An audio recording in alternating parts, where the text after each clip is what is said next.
Sí, ya estamos, ya lo estoy viendo y lo saludo, doctor Francisco Carrión, mucho gusto de saludarlo. Usted fue Encantado. embajador del Ecuador en México y quisiera yo de entrada preguntarle cuáles son las condiciones que se necesitan según su criterio, muy experimentado por cierto, para que Ecuador y México vuelvan a restablecer las relaciones diplomáticas. Buenos días, estoy a sus órdenes. La verdad es que el paso dado por el Ecuador de romper relaciones con México y sobre todo asaltar la embajada mexicana en Quito, rompiendo un principio esencial del derecho internacional, nos pone en una situación delicada y muy compleja de resolver. México ha dado los pasos que eran previsibles frente a que es un ataque en definitiva contra su soberanía, al extremo de que ha pedido a la Corte Internacional de Justicia que el Ecuador sea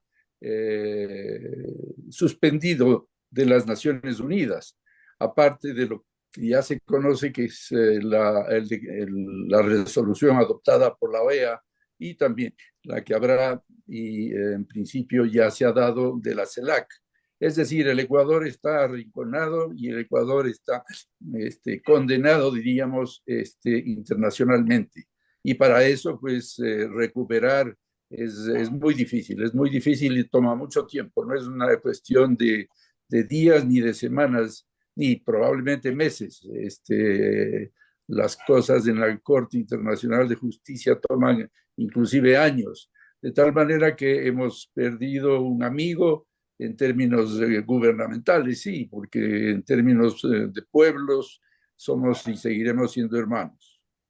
Doctor, pero ese amigo es el pueblo mexicano, porque no creo Así que es. podamos catalogar como amigo al señor presidente mexicano que se entromete en temas ecuatorianos y no solamente que se entromete en temas de política interna del país, sino que aparte de eso, violando normas internacionales, concede un asilo diplomático, un asilo político a una persona sentenciada y perseguida en el Ecuador por la justicia. Es decir, esto más tiene que ver no con los pueblos ni de México ni de Ecuador, sino con las actitudes de los gobernantes.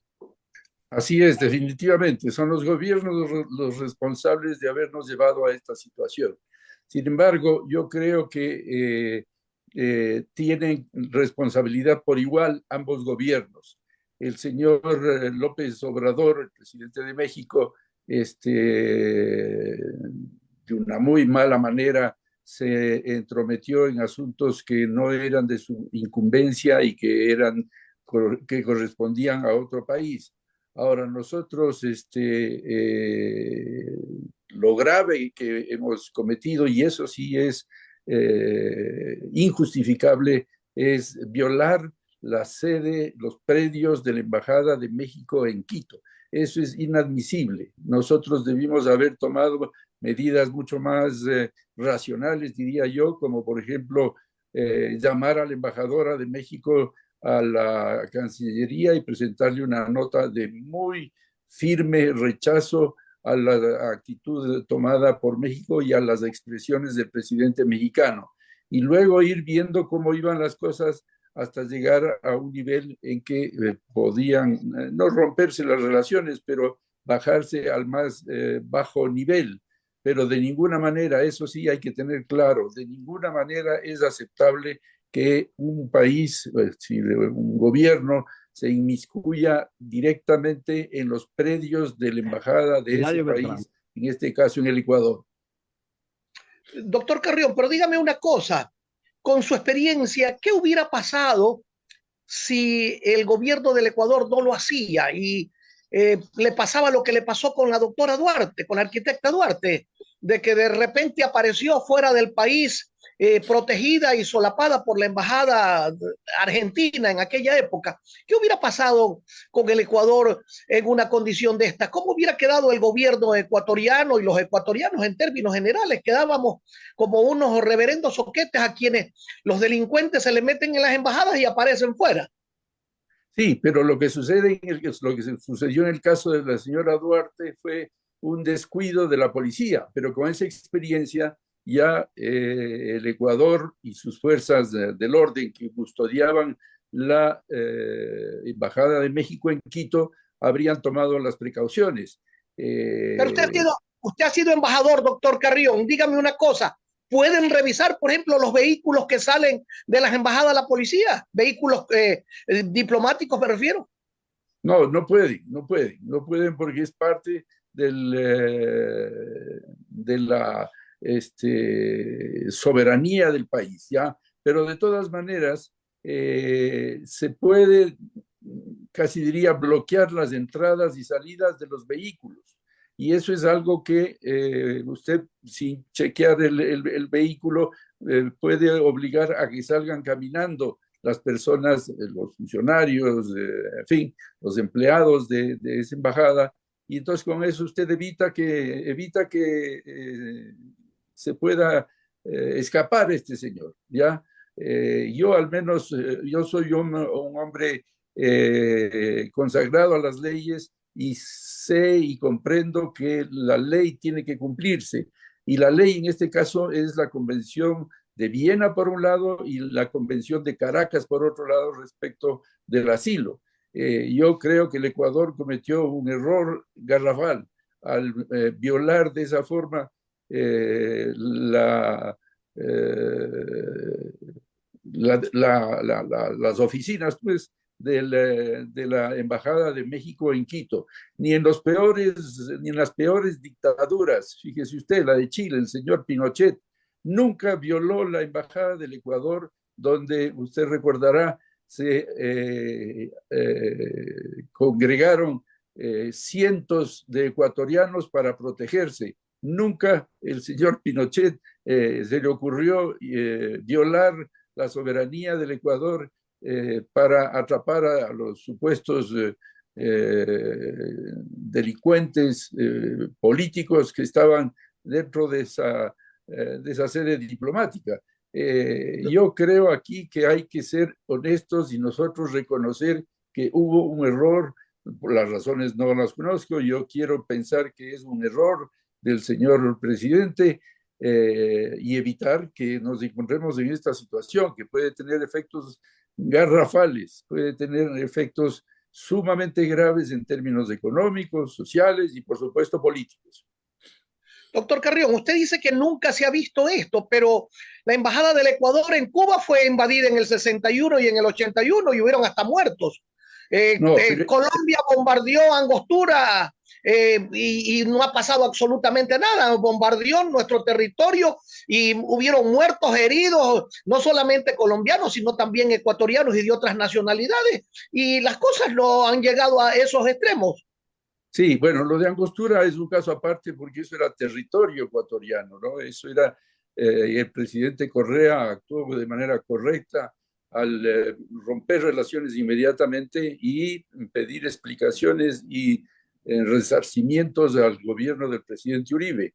En el caso que usted menciona de Cuba, fueron asaltadas las oficinas de la embajada por disidentes y hubo una negociación previa para permitir, para solicitar por parte del Ecuador al gobierno cubano que entren a desalojar a esos malandros, diría yo, que se habían introducido en la embajada para, en definitiva, tomar de rehenes a los funcionarios que estaban ahí presentes.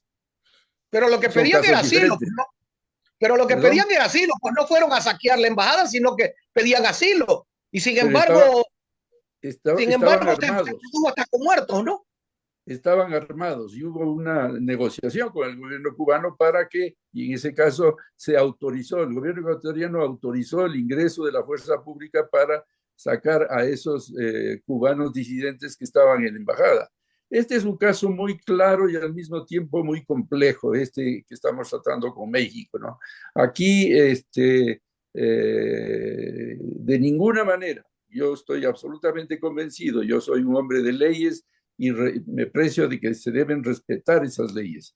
Esas leyes impiden introducirse en la manera inclusive violenta a la embajada para atrapar al señor Glass. Eso es inconcebible, ya lo ve usted, hay una unanimidad mundial, no solamente unanimidad latinoamericana o americana, sino mundial, que condena al Ecuador por este hecho. Y las consecuencias van a ser muy graves, en los ámbitos que yo le he comentado, social, político y sobre todo económico, porque no sería de extrañar, obviamente, ya la canciller de México ha anunciado que cancelarían cualquier negociación con los ecuatorianos y sobre todo la negociación del acuerdo de libre comercio entre México y Ecuador está ahora absolutamente muerta. Pero eso ya estaba muerto, pues doctor. Eso ya estaba muerto hace mucho tiempo. No, estaba latente la negociación, se produjo efectivamente una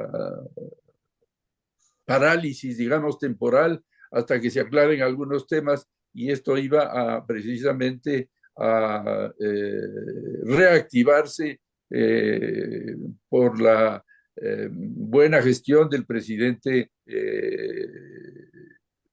Noboa, que estaba obviamente empeñado en reactivar el convenio con México. Doctor, dígame una cosa, usted que es un hombre de leyes y se jacta de aquello.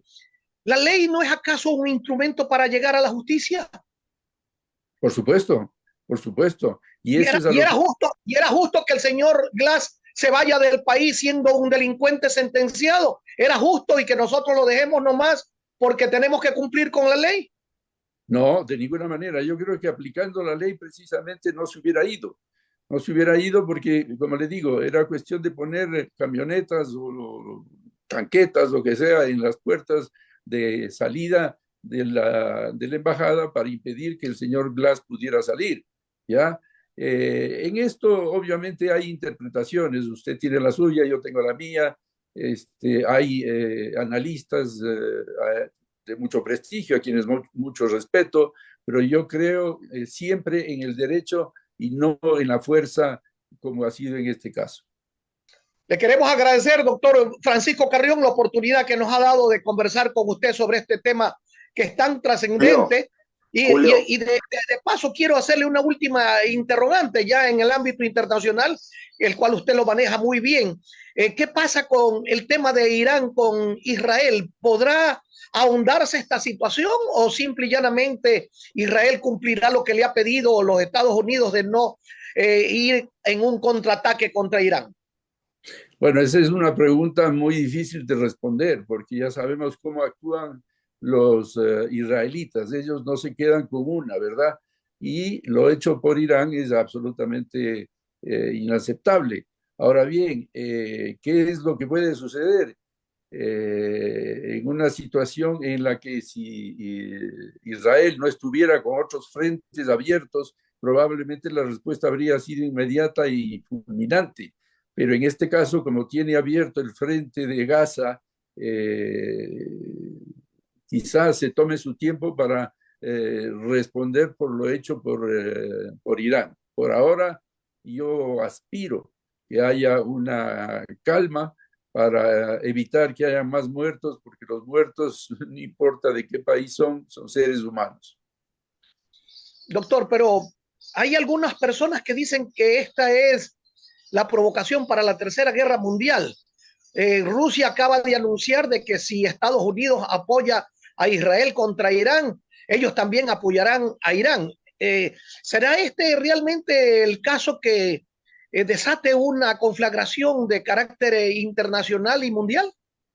Mire, no hay que descartarlo, ¿no? Porque están de por medio, primero, dos países muy importantes como son Israel e Irán, y por otro lado, lo que usted muy bien anota, los respaldos que tienen el uno y el otro, que son ya las grandes potencias que si se involucran en una confrontación bélica, la situación puede ser trágica para toda la humanidad, sin ninguna duda. Y el principio del tercero excluido se aplicaría aquí con el caso de China, porque aparentemente China está solamente observando. Mire, ese es el estilo típico de China, ¿no? solamente aguardan, no se involucran, no se pronuncia muchas veces, pero ellos no se han visto involucrados en una guerra mundial como esta, ¿verdad? No digo como esta porque ya va a venir, no, sino como esta que podría producirse, ¿ya? Y ahí está el tercero en discordia, que sería el que incline la balanza en uno o en otro sentido. Muchísimas gracias, doctor Francisco Carrión, por la oportunidad de dialogar con Julio, usted. ¿cómo le va, Un Julito? abrazo a la Ayala, distancia. buenas. ¿Cómo está, Julio? Aquí está nuestro director, el ingeniero Andrés Mendoza y Paladines, a quien le damos el cordial buenos días. Andrés, continúe usted. Sí, mi querido Julio, estábamos aquí, pero parece que no nos estabas viendo No, en la estoy con un plataforma. celular donde solamente yo no sé por qué lo veía al doctor Carrión y ahora te veo a ti, pero ya no está el doctor Carrión, ya no lo veo, no sé qué pasa. En No, mi yo estoy celular sale aquí, así la imagen. Ahí está el No, estoy sí doctor aquí, Carrión. está, sigo aquí, Sí, sí está. sigo sí. O aquí. sea que su celular solo mira, no mira en estéreo, sino que mira solo, Así es. ¿cómo se llama? Solamente a una imagen nomás me sale. Analógico, analógico. Seguramente, yo Eso a de esto, veces es cuestión de mover las pantallas.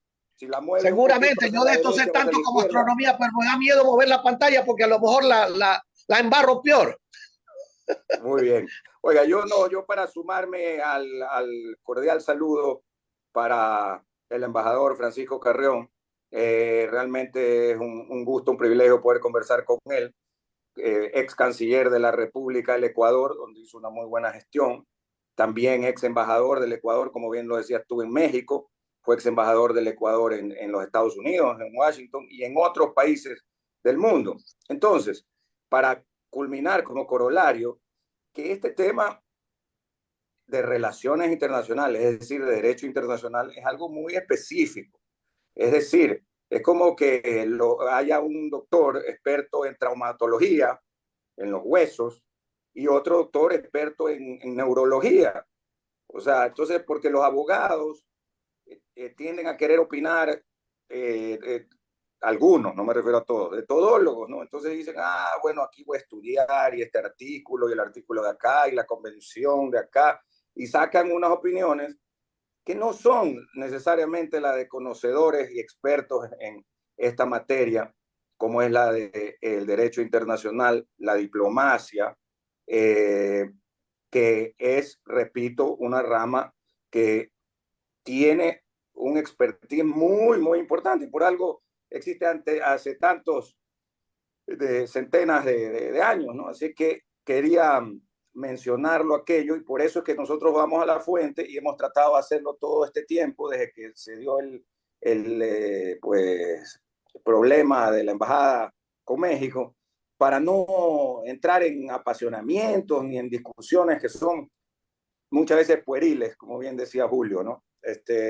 Así que queríamos agradecerle al embajador Francisco Carrión eh, que has tenido la amabilidad de conversar con nosotros y sobre todo darnos una visión mucho más clara del tema de lo que pasó en la Embajada de México, ahora que estamos también ya más calmados, que las aguas, por lo menos en ese sentido, no están tan turbias. Sin embargo, eso no significa que esa tormenta haya pasado, embajador.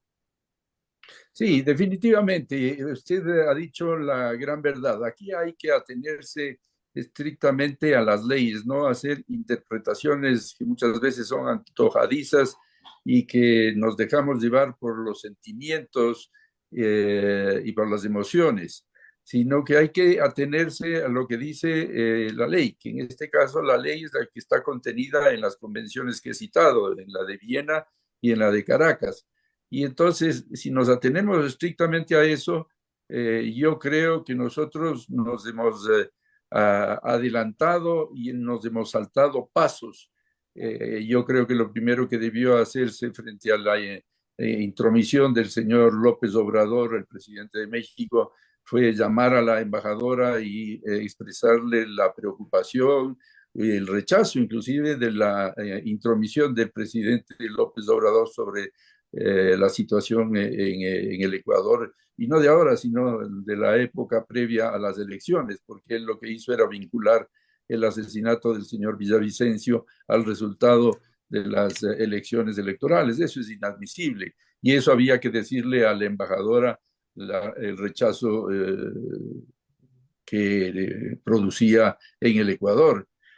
Nosotros nos saltamos de esa etapa y fuimos directamente a romper relaciones, ya, es decir, a expulsar, digo, a la embajadora, que era pues una práctica ruptura de relaciones exteriores, de relaciones bilaterales, y lo mismo hizo pues por supuesto México. Y ahí vino este acto que es, yo digo, totalmente inadmisible desde el punto de vista de la ley internacional que está contenida, como le comento, en estas convenciones. Y ya vemos todo lo que ha pasado, pues achaques del un lado hacia el otro, problemas que se pueden venir más adelante, que yo no dudo que se vayan a dar, porque estamos frente a un adversario muchísimo más poderoso que nosotros, y eso lo que en definitiva dará es resultados negativos ahí sí para el pueblo ecuatoriano, puesto que hay muchos productos mexicanos que se importan acá y productos ecuatorianos que se exportan y que dejarán de exportarse. En fin, pero yo hago votos y espero, aunque soy, no soy muy optimista, de que puedan haber diálogos entre los dos países con la mediación, no sé si de otro país o de una organización internacional o inclusive de una personalidad mundial, ¿no? Que pueda acercar y nos lleve a normalizar las Esa es una relaciones entre los posibilidad, dos ¿no? países. Que haya un mediador designado como una personalidad internacional, ¿no?